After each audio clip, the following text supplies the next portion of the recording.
Hey guys, YouTube Hunter here.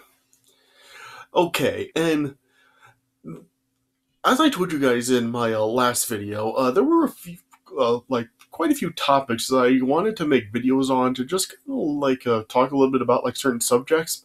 So yeah, this is going to be one of those subjects I want to talk about. So, um, yeah, this is going to be about something sort of related to the new Invisible Man movie that just came out yesterday. So, yeah, of course, yeah, there's a new Invisible Man movie out now, and yeah, you may remember couple of years ago I did review the original Invisible Man film from the 30s. 30s, yeah, and yeah, this film is of course like a remake of that film. Yeah, so yeah, and I haven't actually gone to see this movie yet, so yeah, I'm not really here to really talk about that film. I mean, I'm debating whether or not to really go see it, but yeah, I mean, it's getting like a really good reception from both audiences and critics on Rotten Tomatoes, so I don't know, maybe I may go see that film. But yeah, this is not about that. Yeah, what this is really going to be about is about another certain Invisible Man movie out there. So, this video, what this is really going to be about is it's really going to be me talking about the film Hollow Man. So, I'm not really too sure how many of you actually do know of the film Hollow Man. This film came out in 2000, and yeah, it starred Kevin Bacon, and it also had people like Elizabeth Shue, Josh Brolin, Kim Dickens, and yeah, some other people. Yeah, and yeah, this is kind of looked at as a sort of a very loose sort of remake or sort of revisionist telling of the Invisible Man story. I mean, yeah, I don't think this film actually is credited as a remake of The Invisible Man. But yeah, on Wikipedia it does say that the story for this film really is inspired by The Invisible Man, and a lot of people really do look at this as a remake of The Invisible Man. I even watched Angry Video Game Nerd, or rather James Rolls' Cinemassacre review for this film, and yeah, he has said that this is a very kind of loose remake of The Invisible Man. Yeah. And yeah, this film it really was not that well received. I mean, yeah, both the critic and audience score for this film on Rotten Tomatoes, it is pretty low. I mean, the score for this film really is in the 20s. So, yeah, this film really was not a big hit when it was released.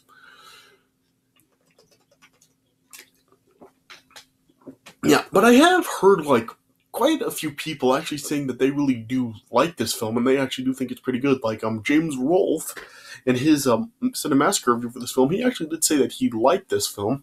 And yeah, I even remember a few weeks ago when people were when I was at work, there were some of my workers were really talking about this new Invisible Man movie, and I actually did bring this film up to them, and they actually did say that they liked the film.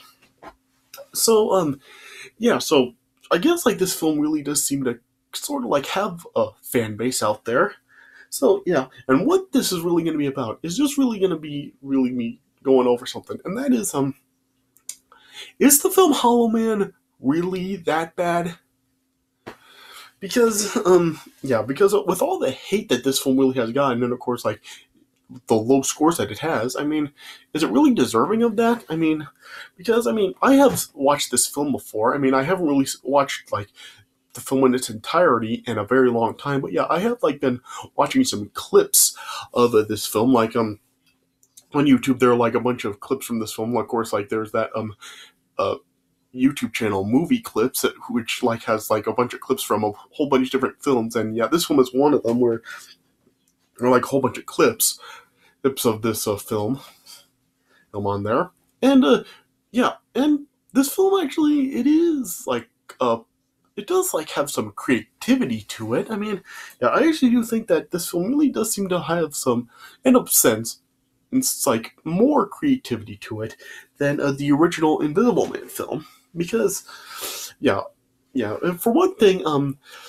I remember I told you guys before, back when I reviewed the original Invisible Man film, that yeah, the concept of this story is like seems like really terrifying, and yeah, it is like a concept that actually did like kind of scare me.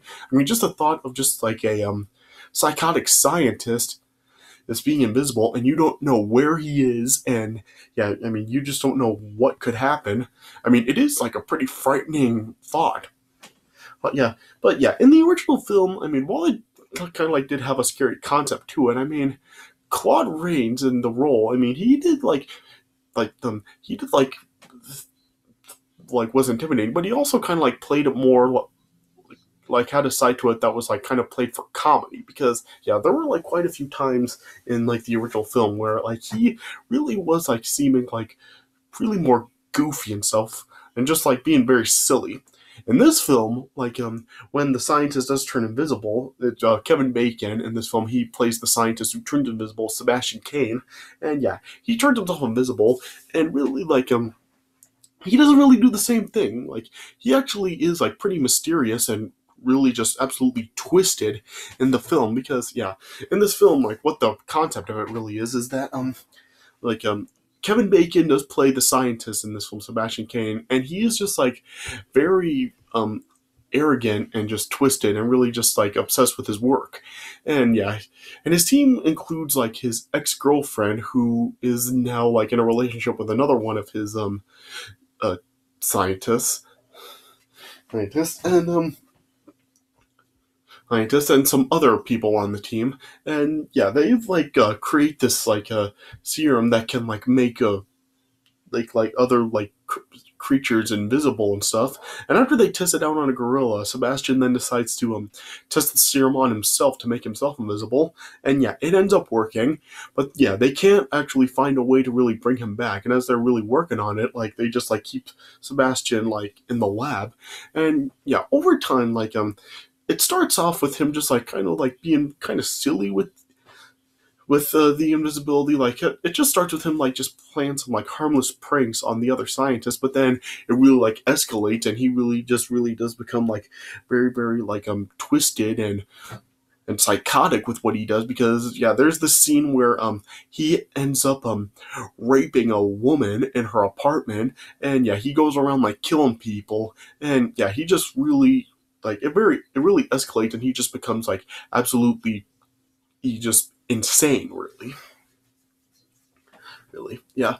But but yeah, like I was saying, I mean, there is like some creativity put into this film. Like yeah, there's like the scene where like he does like when he actually does turn himself invisible, like when he does like inject the serum into himself, like at first nothing really happens, but then like all of a sudden, and then like it causes like some real severe pain to him, and it just shows him like slowly becoming invisible. But it's not like like he just like instantly like completely vanishes. It actually does do it in a creative way, because when he starts turning invisible, it just shows like the outer layer of his body, like the outer layer of his skin starts to disappear, and then it just like it goes on like layer by layer of his body, like the muscles and the tissues and stuff, they start to disappear, and then yeah, you start to see like the skeleton and the organs and and yeah, that stuff ends up going away. So yeah, it actually is done in a pretty creative way for him to become invisible. As well as there's also like when he is invisible, like it's like revealed that like when he actually does shut his eyes, like his eyelids are still translucent because he's invisible. So yeah, even like when his eyes are closed, he can still like see through his eyelids. So yeah, that is actually something pretty creative, and yeah, I think it is like nice that they actually did think that through, and they actually really did make it so like he really is like invisible, and really just like there's nothing about him that really is like like anything that really, when he is invisible, he still like can't do anything. Like he can't close his eyes when he's invisible, because I mean they'll still see right through them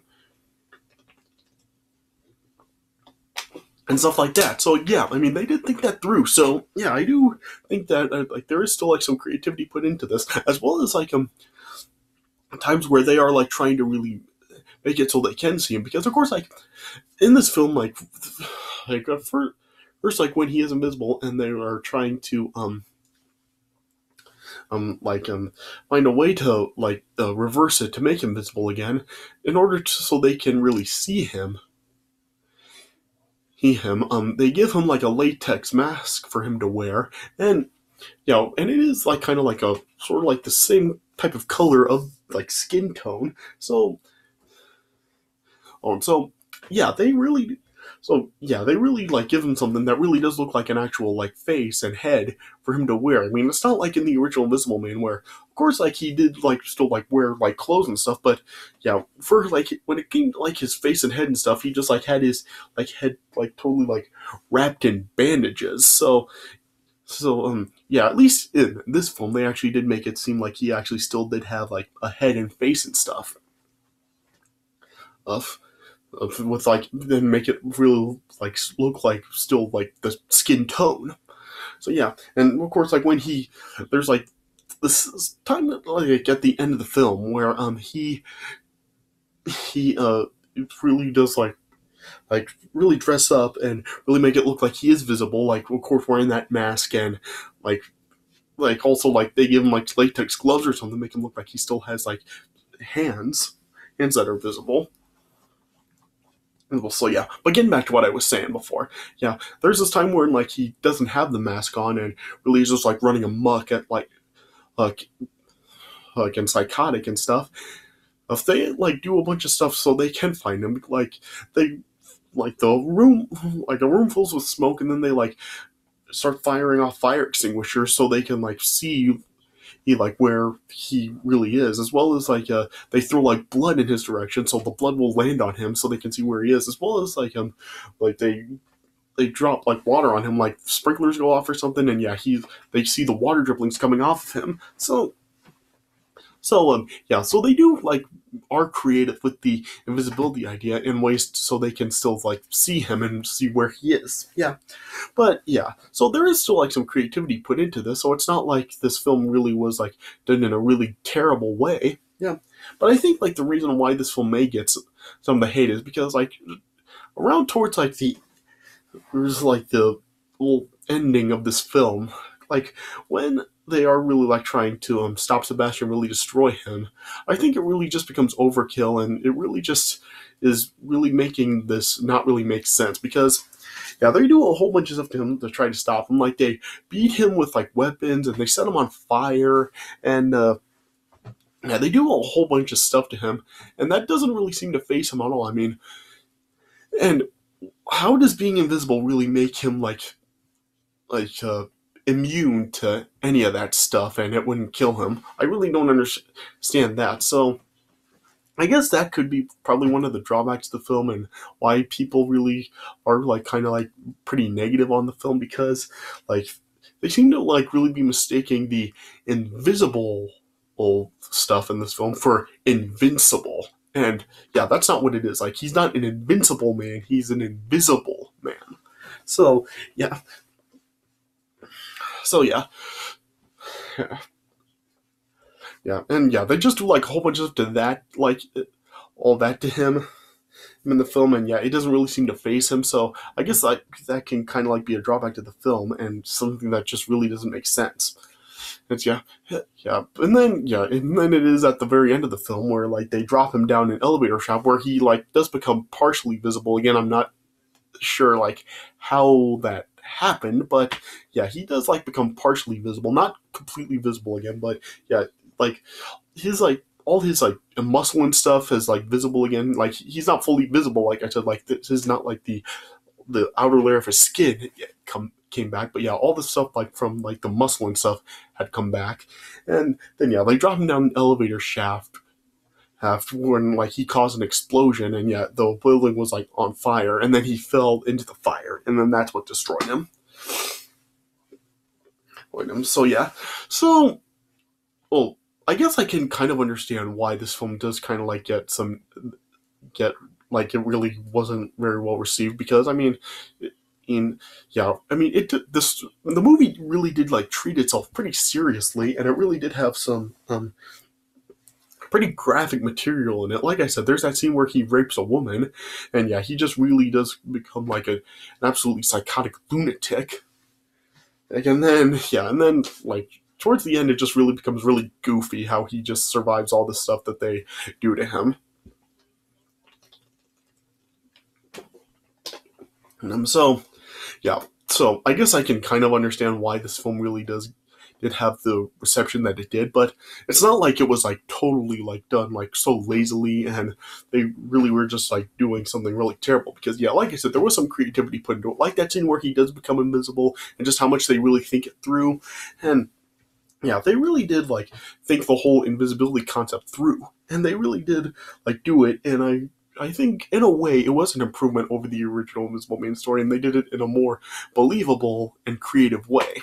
So yeah, I'll put the link of like the scene in the movie where he does become invisible in the description, and you can watch it for yourself, and you can like see how creative it is, how it just like is like the outer layers of his body start fading away first, and it just works into deeper in as it progresses.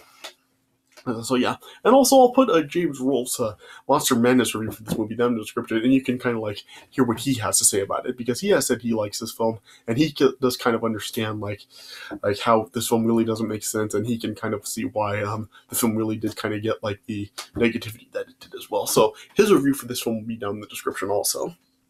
But yeah, but overall, I mean, I don't really think this film really is as bad as people say. Like I said, there is some creativity put into it, but yeah, it does get pretty silly and kind of overkill when they try to destroy him and nothing seems to affect him. So yeah. Yeah, I mean, do you guys like this movie? I mean, have you seen the movie before? Do you like it? I mean, comment on my channel and tell me what you think about this film. I mean, do you like it? And what are your thoughts on the film? Yeah, but yeah, I do think that, I mean, if you are interested in seeing like a loose retelling of the Invisible Man, I do think that this film is at least worth a watch. So I mean, yeah, all I can really say is just check this movie out and yeah, make your own judgment for it. So yeah, okay, so yeah, I guess that's all I really have to say about it. So yeah, like I said, seeing the film where it becomes invisible will be down in the description, as well as a James Rolfe review for this film. And yeah, like I said, just comment on my channel and tell me what your thoughts on this movie are, if you've seen it before. Alright, so I guess that's all I really have to say about this. So I hope you guys did enjoy this video, and also a happy leap day to everybody. Yeah, today is also like February 29th, so yeah, of course, like, it's a leap day. Yeah, this just comes every 4 years, so yeah, I mean, so I don't know, I mean, if you actually have a birthday on February 29th, I mean, happy birthday. I mean, it's every 4 years, right? So you only get to celebrate it every 4 years. So, yeah. But, yeah, anyway. So, yeah. I hope you guys enjoyed what I had to say about the film. So, thanks for watching, and I'll see you guys later.